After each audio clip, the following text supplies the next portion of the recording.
We are so lucky this car even exists.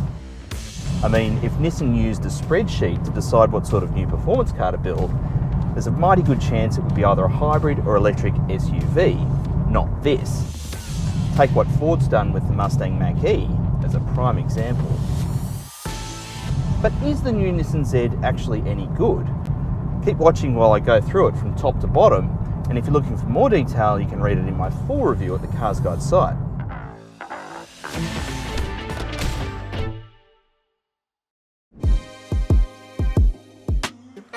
There's a very good reason why Nissan has managed to make its own new Z, and that's because under the skin there's a lot of the old 370Z and even the 350Z before that, and a lot of the features that make it new have been borrowed from other Nissan models. But all the sheet metal except for the roof is new, and Nissan describes the design philosophy as retro-modern, with hints of the original 240Z in the bonnet, headlights and overall profile, and the final 300ZX in the taillight details. Nissan boasts that the engine improves power to weight by almost 13% over the 370Z, but it's no lightweight at 1600 kilos, and the Auto is another 33 kilos heavier again. The wheelbase is exactly the same as the 370Z, which, let's not forget, is 99mm shorter than the 350Z, so you've still got the proper classic Z sitting on the rear axle feeling from behind the wheel. Inside, there's a similar sense of deja vu, but it's mostly new, and the material quality and most of the convenience features are a big jump over the 370Z. The steering wheel finally has telescopic adjustment, but it's also a good round wheel with really nice grippy leather, and the parts you hold were actually modelled on the R32 GTR. This is a two-seat car, so it's not going to suit most families, but it is still important to think of the needs of both people on board. You'd certainly hope the interior design was a big jump over the 370Z, and while it's finally got a modern multimedia screen with Apple CarPlay and Android Auto, the screen itself is only 8 inches, which isn't huge in 2022. And for some reason, Nissan hasn't managed to integrate the climate controls into the screen, or any other digital display for that matter, meaning you've just got to read the tiny lettering on these little knobs down here, which you would probably get used to, but it would take some getting used to. Back on the plus side of the ledger, the Z has both USB-A and USB-C charging points, and now it's got 2 cup holders.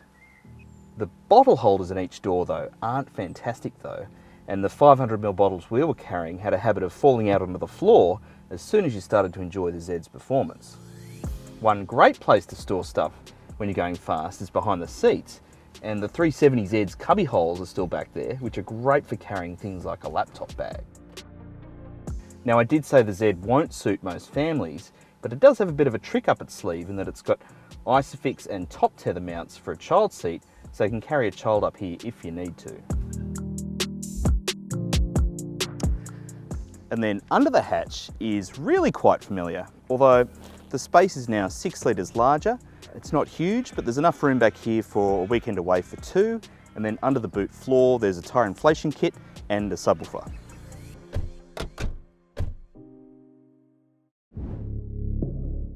Yay! The new Z has a new engine, except it's not really new.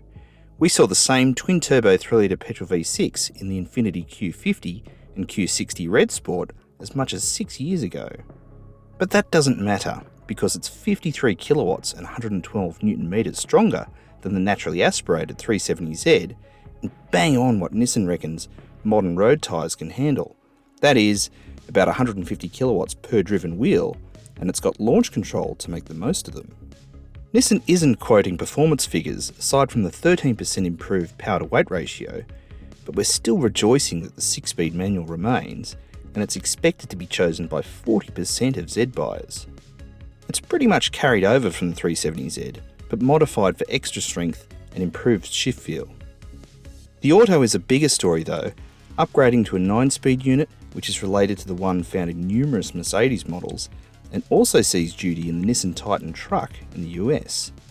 If an automatic Nissan Z sounds sacrilegious to you, skip through to the driving section as there's more to that story. This is a 1600 kilo performance coupe with a 3-litre V6, 2 turbos, and makes 298 kilowatts, so it was never going to be particularly frugal. On the official combined cycle, the auto is a whole litre better though, so that's something. But bear in mind you'll need to fill it with 98 RON premium.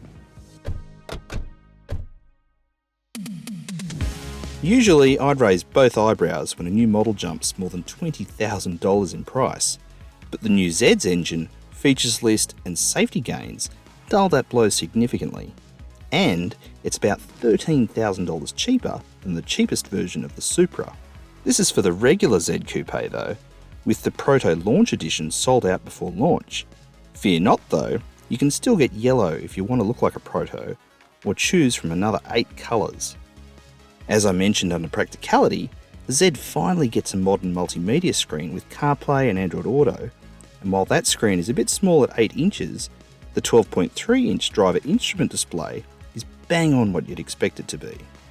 There's also leather and Alcantara trim, power adjustment and seat heaters, but no seat cooling, and that's really the only thing that's missing.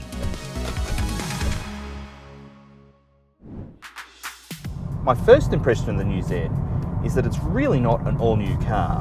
While the last one felt like a flashback to 2008 when you drove it, the new one really only feels marginally refreshed. But that's not necessarily a bad thing. The last Z was still a really fantastic driver's car right to the very end.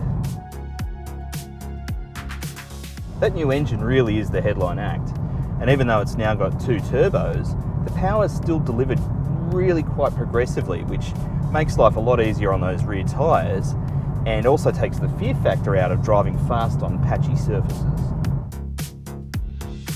Considering it's inherited an Infinity engine, there was always a risk it might also inherit Infinity steering, which would be very bad news. But thankfully it's got an all-new electric setup, which really feels quite fine and loads up nicely when you're going fast. One thing I was hoping they'd change is the seat height, which is still a little bit too high for a car that's all about driving fun, but it's not a deal breaker. The manual version is easily the most rewarding to drive, as it makes you work for the performance and really makes you feel like you're part of the equation. But hop into the auto and all of a sudden it starts to feel like a modern car. It pains me to say this, but the auto is actually pretty good, making it very easy to go pretty fast.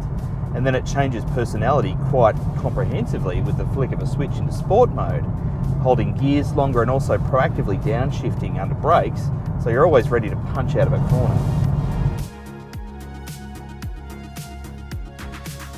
In a nutshell, I think the manual is a better Z, but the auto is actually a better car. So if you're tossing up between the two, please try and test drive both. Unlike Subaru and the new Toyota GR86, you don't lose the most important active safety gear by choosing the manual. Good on you, Nissan, and take note, everyone else.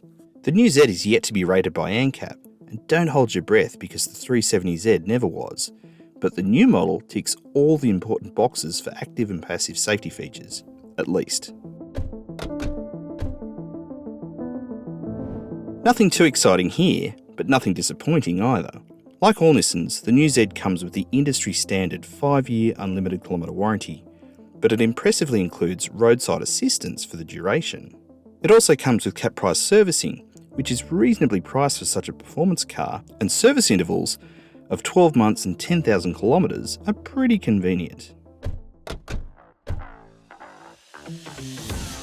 It's fair to say the new Z is more about fundamentals than outright finesse, but it has the former in spades, and the relatively low price and genuine pedigree makes me very glad Nissan built one while they still could.